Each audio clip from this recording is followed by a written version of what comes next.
Welcome to the Mind Myself podcast. I'm Esther, and it is my pleasure to be bringing you information about healthcare approaches, health issues, and people's health journey stories, all from the complementary, holistic, and integrative perspectives, helping you become your own best health advocate and helping you make your own informed choices because you matter. Hi, and welcome to our podcast with the amazing Doc Jetta from Thyroid Health. Welcome, Jetta. Hi, Esther. It's great to be here with you. Thank you. And it's great to have you with us. And today we're going to talk about thyroids. It's one of the big things in women's health that we talk about a lot. So I'd love to get your expertise on this. And let's just start off with two questions here. What is the thyroid and what's its purpose? So the thyroid is a gland in your throat right here. It's butterfly shaped. And generally what it does is it regulates our metabolism. And when we think of metabolism, it's not just like how much we burn fat or burn energy, but it's also like cell division and thermal regulation. The best way that I like to describe it to my patients is thinking of it like it's the thermostat in the room. So if your temperature, if the thermostat in the room isn't working properly and it gets warm outside, then all of a sudden, potentially the room gets too hot and it has to work harder. And when the thyroid's not working properly, then it's like your thermostat's off. So either your metabolism is increased or decreased. Does that make sense? Yeah, I think that makes sense. So that would say people have probably heard the terms hypothyroidism versus hyperthyroidism. Can you help distinguish between those two? So hyperthyroidism is when the metabolism is going too fast. So your thyroid is dumping too much thyroid into the system. And basically we call it the thyroid is overactive. And hypo is the opposite, where the thyroid is underactive. And how can you tell? What are some of the things that you can look at, or a person could look at and go, okay, do I have hyper? Do I have hypo? What's normal? The symptoms sometimes can overlap with each other, but the easiest way to think about it is when you're hyperthyroid and your metabolism is going too fast. It's almost like your body's running a marathon all day. So you can get your heart rate goes up, your body temperature goes up, you get hungrier, thirstier, everything just kind of moves faster. You even often will get tremors in your hands just because the heart rate is elevated, feeling hot, bowels can be looser, those types of things. Hypothyroid is the opposite. It's like the body is really slowed down. I tend to think of it like you're kind of moving through water and you get colder easier. Your bowels slow down. You're not as hungry. Your heart rate slows down. Often your blood pressure goes down a bit. Cholesterol can even go up. Yeah. There are symptoms like sleep can be affected by either one. Memory can be affected by either one. Hair loss can be affected by either one. And it's just all about cell division and cell growth. Nails. So for somebody who has hypothyroidism, what happens with the nails? Usually the nails grow a little bit more slowly, but they get brittle. And the hair still there can be issues with hair loss, but hair loss with hypo or hyper, it can happen in either direction. Usually with hyperthyroid, the nails grow fast, but they're kind of soft. Yeah. And I've heard some people say that weight gain can be related to a hypothyroid condition. that it's harder to lose weight and it's much easier to gain weight. Yeah, it's much easier to gain weight and definitely harder to lose weight because your metabolism has slowed down. So your body is kind of just hanging on to the weight, even though ironically you're often less hungry. So, and with hyperthyroid, sometimes people will lose a lot of weight and be very hungry and eating a lot. But that said, sometimes it can look kind of goofy because with hypothyroid, sometimes people just don't eat very much and they can get a little puffy, but not necessarily gain weight. And then the opposite with hyperthyroid, sometimes you'll see people gaining weight, even though they're hyperthyroid, because they're just so hungry and they're eating so much. Right. Yeah. Wow, thank you. That's a good description and contrast of the two. And I've heard of other thyroid issues as well. You and I have discussed this before, and I'll list some of them and maybe you could comment. So thyroiditis. What is thyroiditis? So thyroiditis just means inflammation of the thyroid, and that can include things like Hashimoto's, Graves' disease, or just like some atypical inflammation that, you know, the body is like attacking itself essentially. It's like antibodies can go high, could be autoimmune issues, but it basically just means there's some inflammation there for some reason. And what causes inflammation of the thyroid in particular? Is it just general part of body's inflammation that we hear so much about today, or is it specific? So there's different theories about it. Sometimes it could be an autoimmune disease attack that's been triggered by something. I've seen people have trauma trigger thyroiditis, where say they have a car accident and they get whiplash, or they get hit in the neck or the throat. I've seen people who work night shifts and have been kind of burning the candle at both ends, and that has set it off. Stress can set it off.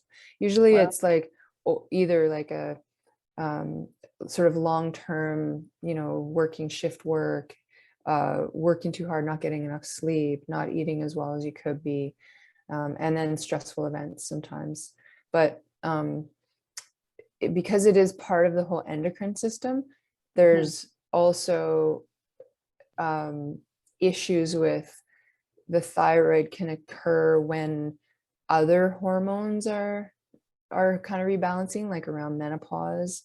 That can kind of trigger things.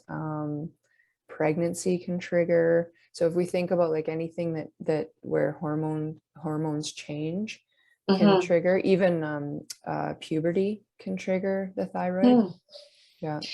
Wow. And so is the thyroid considered a vulnerable organ in the body, or is it just one of the many things, many vulnerable organs?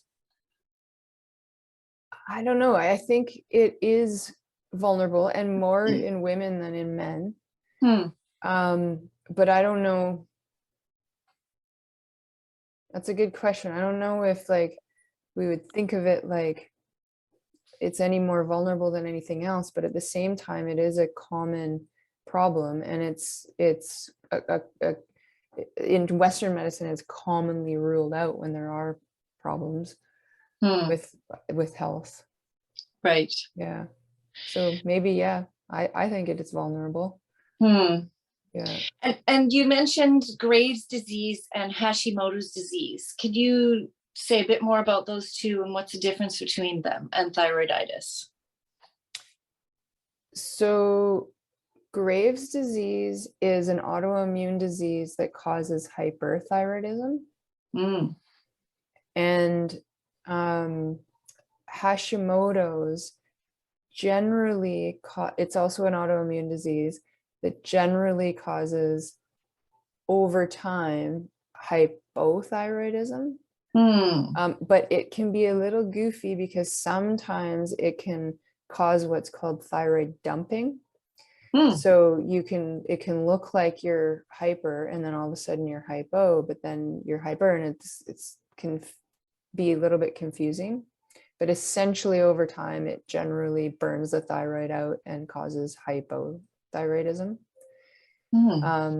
And what was the other question? So it was just, what's the difference between them? So if I'm understanding you, the Hashimoto's, it will make your thyroid overact and then underact and then cycle between the two, and it kind of burns itself out. Is that in a layperson's term? That's a common pattern that can happen Right. with Hashimoto's. Doesn't Okay. always go that way. Sometimes Okay. it goes hypo right away. Mm-hmm.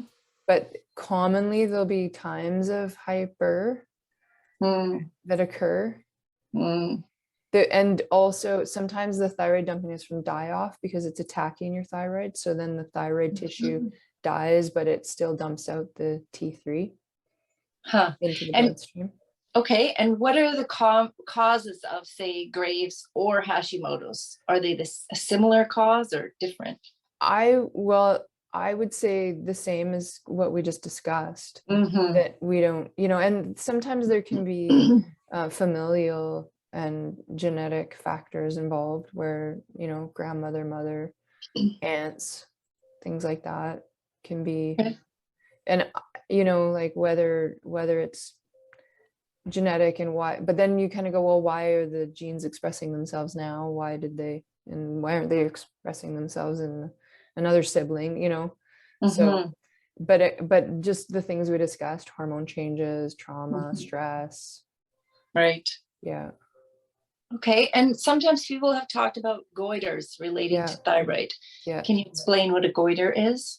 Goiters are actually quite common, and you'll usually see them down here. And sometimes you'll see a thickening in the throat of tissue, like that just looks like inflammation in the tissue.